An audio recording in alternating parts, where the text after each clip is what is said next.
Hey,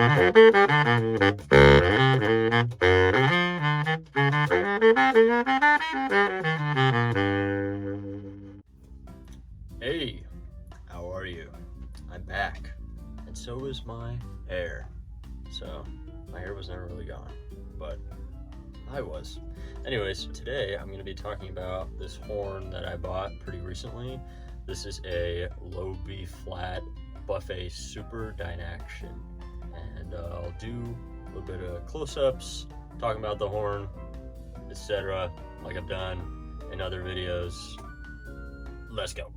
Alright, so I got the horn just sitting on an old piano bench here, but I bought this horn pretty recently, not too long ago. I bought it for $1,100 because it was a local sale. I saw it on Facebook Marketplace, and I'm like, I gotta jump at the opportunity. I've always wanted to try one of these horns out. I've always thought that their design was very unique and very interesting. So I bought the horn. It was an interesting experience buying it in person, but nonetheless, we have the horn. Yeah, I have a lot of thoughts, so let's go over them. So to start, this horn is a little more modern than my last horn, which was from the 30s, my Martin Handcraft. And this horn is from 1973, which, judging by the serial number, should be correct.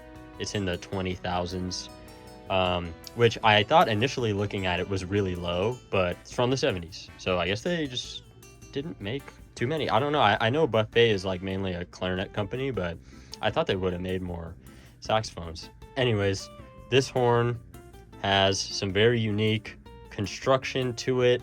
Definitely in line with some other French horns of the era, some French baritones to be specific. Buffet always did really cool stuff with the low key covers and stuff like that, and had some pretty unique upper structure stuff along with other horns of the era from France mostly, or Italy sometimes. But yeah, let's dive in even further. So some of you who have never seen horns like these before are probably thinking, what, is your camera reversed or something? Your baritone looks so weird. I know, right? It's because the crook, or whatever you want to call this upper structure, the Q, the twisty thingy, whatever you want to call it, I think most people call it the crook of the baritone saxophone, actually goes the other way from every modern baritone you've ever seen, and for most other vintage baritones. The French and some Italian baritones, I think mostly French though, I guess to experiment, decided to have the crook go this way to maybe experiment with construction here or the side palm keys. And you can see that the high E and F pads are super intricately constructed. Like, this is really cool. I imagine, I don't know, I'm not a repair guy, but it looks like it would be kind of a nightmare to work on. It would probably be a nightmare to get parts for. I know there are like a decent amount of these horns that exist, but if you like needed this specifically replaced, might be hard to find or expensive, whatever. But I do really love how unique the upper structure design of these Buffet horns are. I think it's super cool. There's some other similar French horns of the time that would put like the high E or high F back here, which nowadays you see sometimes the F sharp is back here. I mean, that's where it typically is the high F sharp if your horn has that key. Obviously this horn is old, it doesn't. Look how cool this is. This is all on the front, of course, but yeah, sometimes they would put some keys on the back here. I mean, we got like crazy joints and mechanisms going on to make that happen. It must have just been a result of pure wonder and experimentation, but nonetheless makes for a really cool, unique looking horn. In terms of how the palm keys feel, it's not like the crook on a regular baritone saxophone obstructs the palm keys at all, you know. But these just do feel closer to the horn. I think that's just how the horn is built. They feel more closer in line to each other. They just feel like closer together for your hand in general. Like my hand doesn't feel like it's out like this when I'm playing the horn. It feels very much like it's almost hugging the horn when I play. And everything moves pretty fluidly. Even has the fork front F key, and that works, as you can see. So yeah, pretty cool, pretty unique. Just to get a visual representation, I have the Mark 6 here, the low A Mark 6, and it's just kind of funny to see like how much higher the bell comes up than a low B flat horn.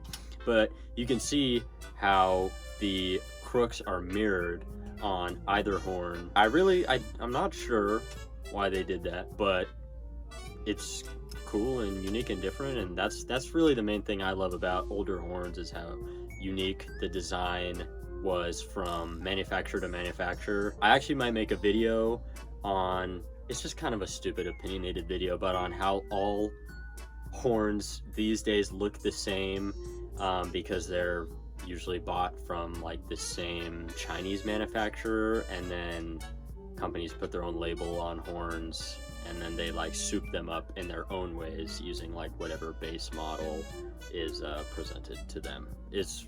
That's like my hypothesis. I think there's most of that is truth. That's what I love about old horns. Old horns always have their own quirks in terms of ergonomics and tuning and things like that, which I think is the result of the experimentation and the desire to be unique, and also the passion for design that went into a lot of older horns. But yeah, it's really cool to get this side by side, because obviously Selmer is also French, but Selmer, their saxophones have been the model of modern day horns for good reason. I think like they're definitely the standard. I would definitely pick the Mark 6 over this horn, but there's a lot to love about this horn and its unique nature. One last thing, talking about the crook, usually when I pick up a baritone saxophone, I pick it up by the crook on this side, and I lift it, and then I hold the body, and then I clip it onto my neck strap. But this was a little bit to get used to, you know. I'm doing a little bit of phantom grabbing over here for the crook when it's actually this side that I'm grabbing to put on the neck strap. It's just weird, like I gotta use my right hand instead of my left hand now. So it's like literally mirrored in that way, which is interesting. But let's move on to the next thing. So I have some qualms with this horn. There are some things that make the playing experience less enjoyable.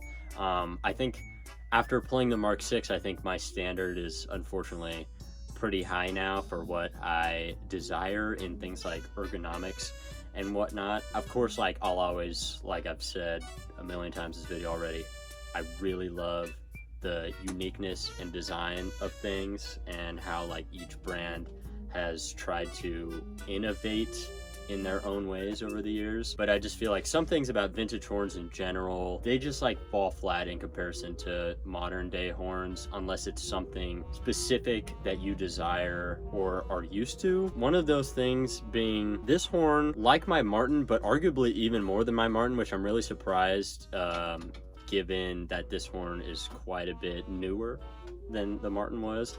The keywork on this SDA is really spread. It's almost similar to how spread my fingers feel when playing the bass saxophone, which if you ever played a bass saxophone, a vintage bass saxophone, you know that that's like a pretty crazy statement. I want to say that most of this is like original and like hasn't been adjusted too much in like a repairman like custom request kind of way. But yeah, the keywork just feels like super spread on this horn. I have skinny fingers, so this is by far the worst bis key placement I've ever dealt with on a horn.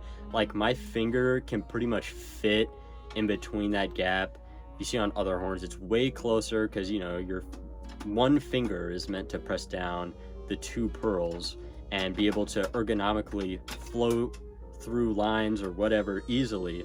But like I find that oftentimes my finger will like slip, or it just won't catch the bis key. Like other horns, like is pretty much, there's no way that could happen, but this horn is just so far down. Like if the bis key was here, it would be perfect, but it needs to be up here, and it's just like look, my finger can go through right there. So yeah, that's one of the biggest things that irk me about playing this horn. But yeah, I'd say the key work is very spread on this horn, which if that's what you're used to, if you got big fingers and like this bis key thing wouldn't matter to you, then like, hey, because this horn has a great sound for sure. One of my favorite sounds I've ever had out of all the horns I've played. But yeah, the key work is kind of a lot to get used to if you're used to playing something more modern. Here I can show the bottom keys here, and I don't know, everything just feels kind of like spread. And when I went from this horn to playing the Mark 6 again, my fingers on the Mark 6, they felt like they were virtually like right next to each other.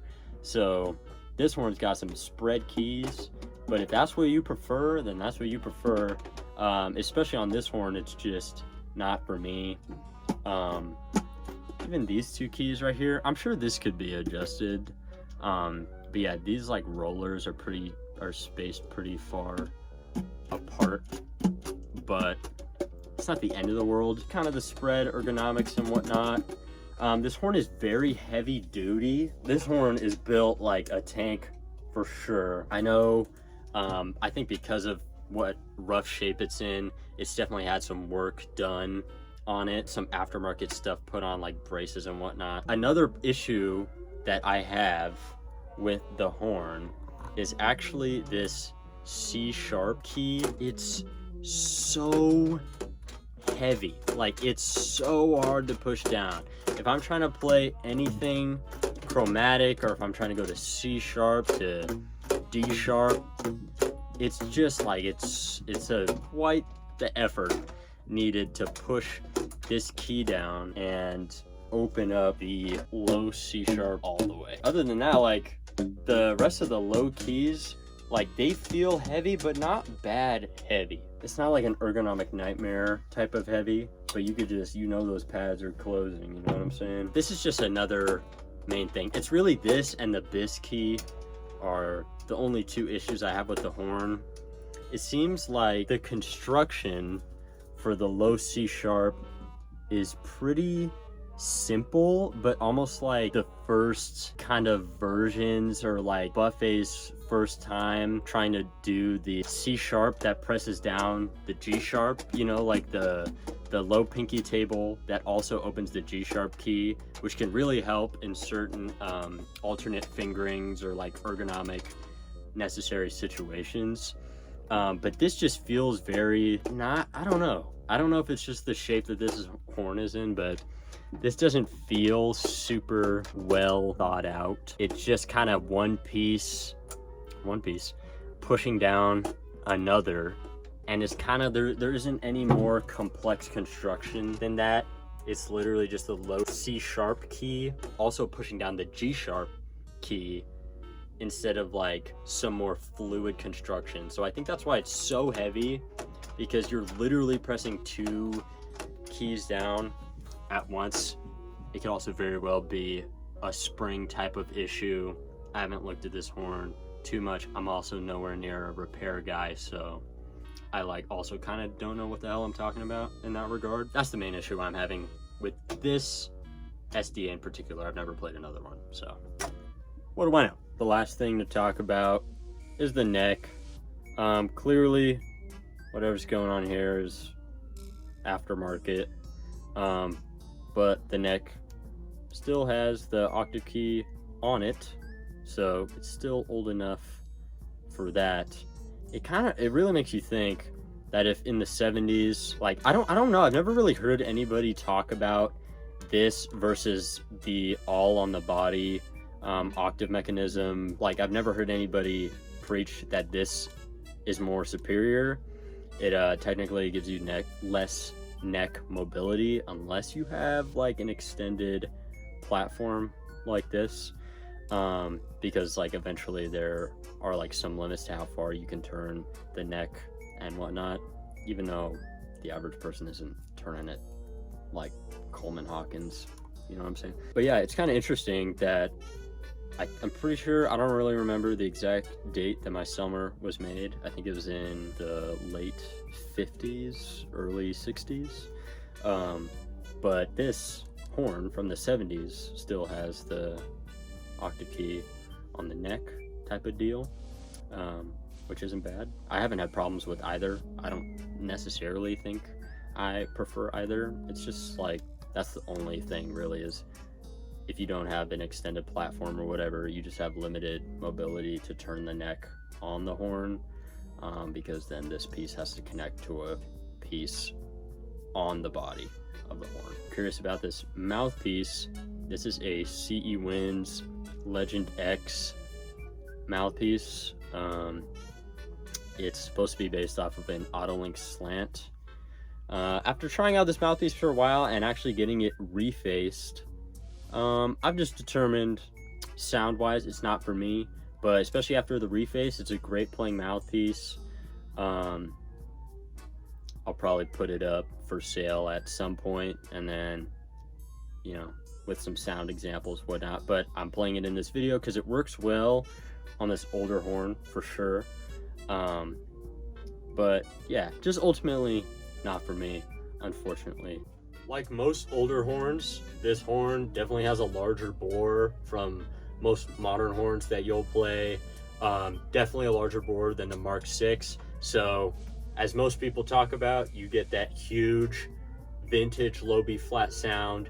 Even with a French horn like this, it's definitely large bore, heavy duty, everything most people look for in a vintage horn you get right here. And it's not American, but you really get the same stuff that you would be looking for. And you get this cool, unique design if that's what you prefer. I know the people that play these horns love them. My buddy Sam, he has a low A SDA, sounds incredible on that thing. Bro's ripping on that thing. It's got a fat sound.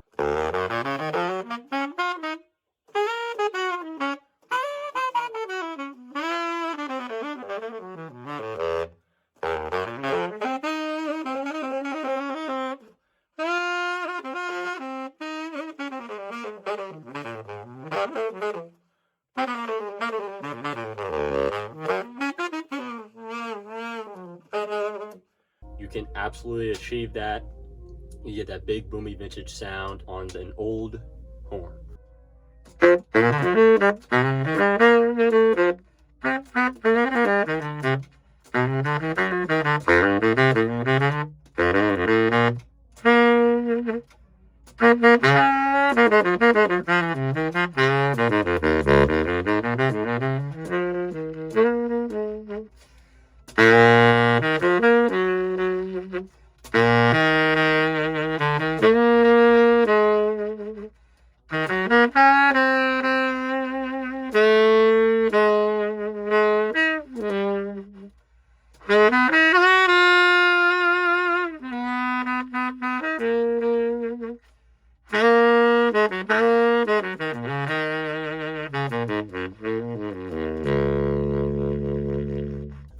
I hope you like the way this horn sounds.